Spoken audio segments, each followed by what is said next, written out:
எல்லா புள்ளிவிவரங்களும் சொல்றீங்க, எல்லாமே தெரியும். நீங்க கடந்து வந்த பாதையை பார்க்கும்போது நீங்க நிறைய டெவலப் ஆயிருக்கு, பெர்சன்டேஜ் ஆஃப் ஒர்க் உங்களுக்கு இன்க்ரீஸ் ஆகிட்டு.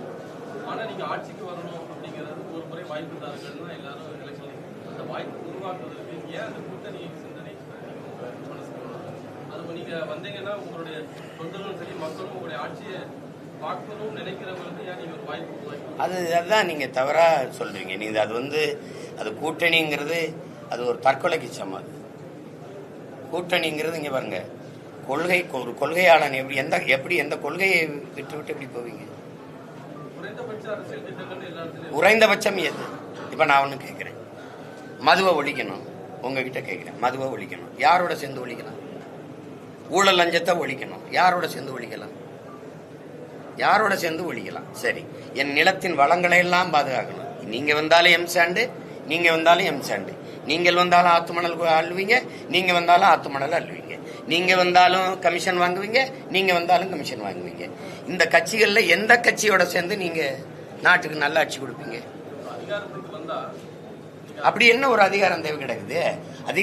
அதிகாரத்துக்கு தனிச்சு நின்று வர முடியாதுன்னு உங்களுக்கு சொன்னது யாரு? இல்ல சொன்னது யாரு? இப்ப நான் ஆளல, என் தங்கச்சி ஆண்டுட்டு போறான், என் தம்பி மகன் ஆண்டுட்டு போறான், எங்க பிள்ளைய ஆண்டுட்டு போகுது. என் சிந்தனை ஏடா இருக்கும். இப்ப நீங்க பைபிள், பகவத்கீதை, குர்ஆன் எல்லாம் தந்தவங்க இருக்காங்களா? இல்ல. ஆனா அதன்படி நடக்கிறதுக்கு ஒரு பெரிய ஒரு மக்கள் கூட்டம் இருக்கு இல்லையா? நாங்க இப்படி ஆட்சி நடக்கும், எங்க தலைவர் எங்களுக்கு கொடுத்தது இருக்குது, எங்க முன்னோர்கள் தந்தது இருக்கு. இப்ப நீங்க சொல்றீங்கல்ல ஐயா, ஒரு இது புகார பற்றின்னு எங்க முன்னோன்னு சொல்லியிருக்கான் வள்ளுவ பெருமகனார். குடிதழி கோலோச்சும் மாநில மன்னன் அடிதொலி நிற்கும் உலகுங்கிறான்.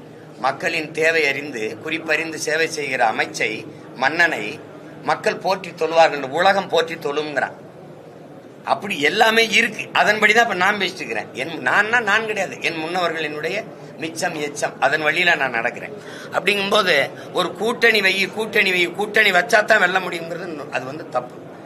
அது எப்படி சொல்றது, தனித்துவத்தை இழந்து விட்டு ஒரு தலைமை உருவாகக்கூடாது. அது சரி வராது. என் முன்னவர்கள் செய்த வரலாற்று தவறை நான் செய்ய விரும்பல. அப்படிதான் எங்க ஐயா சி ஆதித்தனார், மாப்போசி, நான் பேசுற அரசியல தான் பேசினாங்க. கடைசியா இதே திராவிட கட்சிகள் எந்த கட்சிகளை எதிர்த்து அரசியல் தொடங்கினாங்களோ அந்த கட்சிகள்கிட்ட கூட்டணி வச்சாங்க. இதை வலிமையாக வந்த ஒரு தலைவர் எங்க ஐயா மருத்துவர் ராமதாஸ், அதுக்கப்புறம் எங்க அண்ணன் திருமாவளவன், அதுக்கப்புறம் ஐயா எங்க அண்ணன் வைகோ, அதுக்கப்புறம் ஐயா விஜயகாந்த். எல்லாரும் என்ன நாங்க எஜமா கோச்சுக்குறாரோன்ட்டு ஒரு தவறுன்னு தெரிஞ்சும் பேச முடியல. இப்ப இது தவறுன்னு நான் ஒருத்தர் இருக்கிறது உங்களுக்கு உறுத்துதுன்னா கட்சியே வேணான்னு சொல்லிட்டு போனமே ஒழிய, சமரசம் செஞ்சு ஐயா கண்ணதாசன் சொல்றாரு பாருங்க, வாழ்க்கையில ஒரே ஒரு முறை நீ சமரசம் செஞ்சுட்டா உன் வாழ்நாள் முழுக்க நீ அதான்டா செய்யணும்ன்றாரு. இப்ப நான் கூட்டணிக்கு போயிட்டேன், நான் முதலமைச்சரா ஏற்று என் கனவை நிறைவேற்ற என்னோட வருவாங்களா? நான் சொல்றேன், வேளாண்மையை அரசு பணியா மாத்துவேன், ஆடு மாடு வளர்த்தல அரசு பணியா மாத்துவேன், இந்த மீத்தேன் எடுக்கிறது ஈத்தேன் எடுக்கிற திட்டங்களை நிறுத்திட்டா ஆடு மாட்டு கழிவு மக்கிய இலைதலை கழிவுல இருந்து மனித கழிவுல இருந்து பயோகேஸ் தயாரிப்பேங்கிறேன். அது என் பூமிக்கு எந்த இடையூறும் என் காற்றுக்கோ நீருக்கோ நஞ்சாகாதுன்னு நான் தயாரிச்சு எவ்வளவு வேணாலும் நான் இந்த எரிகாற்றை எடுத்துக்கிறேன்றேன். வருவியலா? நிலக்கரி வேண்டாம், திருந்து விடுகிற வளம். அணு உலை வேண்டாம், அது பேராபத்து. அனல் மின்சாரம் வேண்டாம், காற்றாலைக்கும் சூரிய ஒளிக்கும் கடலறை மின்சார உற்பத்திக்கும் போவோம்ங்கிறேன். வருவியலா?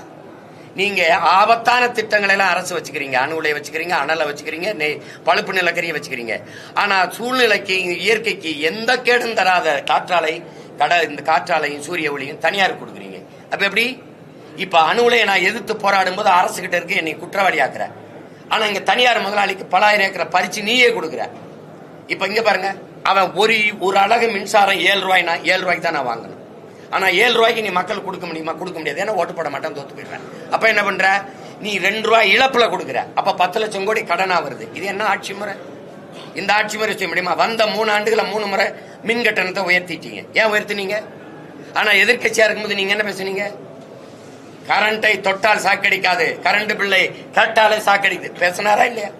எடுத்துக்காட்டுட்டா. அப்ப இந்த கட்சிகளோட போய் ஆட்சி செய்யணும். அப்படி ஒன்னு திரும்ப சொல்றேன், என் கால்களை நம்பிதான் என் பயணம். அடுத்தவர் கால்களை நம்பி என் பயணத்தை தொடர முடியாது. அடுத்தவன் தோல் மேல ஏறி நின்று நான் உயரமானவன் என்று காட்டுவதை விட தனித்து நின்று உண்மையான உயரத்தை காட்டுவதே மேன்மையானதுங்கிற கோட்பாட்டை படிச்சவன் நான். அதனால அது சரியா வராது. 20 நாடுகள் சுத்தி வளைச்சு தன்னை சூழ்ந்து நிற்கும் போதும் தனித்து நின்று சண்டை போட்ட வீரமரவன் பிரபாகரனின் பிள்ளைகள், இங்க இருக்கிற பிள்ளைகள். தனிச்சு நிற்பேன், என் மக்களை நம்பி நிற்கிறேன், என் மக்களை நேசித்து நிற்கிறேன். 8 கோடி மக்களை நம்பி 8 கோடி மக்களோடு சேர்ந்து நிற்கிற ஒரு அரசியல் கட்சி நாம் தமிழர் கட்சி. மக்களை அவர்கள் நம்பல, கட்சி தலைவர்களை நம்புறாங்க. நான் என் மக்களை நம்புறேன், நிக்கிறேன், தனிச்சு நிக்கிறேன், தனித்துவத்தோடு நிக்கிறேன். அதுல போய் கூட்டணி வச்சு அற்பப்பதைங்க பாருங்க. தற்காலிக தோல்விக்காக நிரந்தர வெற்றியை இழக்க தயாரா நான் இல்ல. நேரு பிரதமரானதுக்கு முன்னாடி என்றாவது ஒரு நாள் தோற்க போகிற ஒரு கோட்பாட்டை ஏற்று அதன் வெற்றிக்காக இன்று நான் பாடுபடுவதை விட, என்றாவது ஒரு நாள் வெல்லப் போகிற ஒரு கோட்பாட்டை ஏற்று, தத்துவத்தை ஏற்று அதற்காக போராடி தோற்பதையே மேன்மையாக கருதுகிறேன். அது எனக்காக சொன்னதுதான். அப்படிதான் நான் எடுத்திருக்கேன்.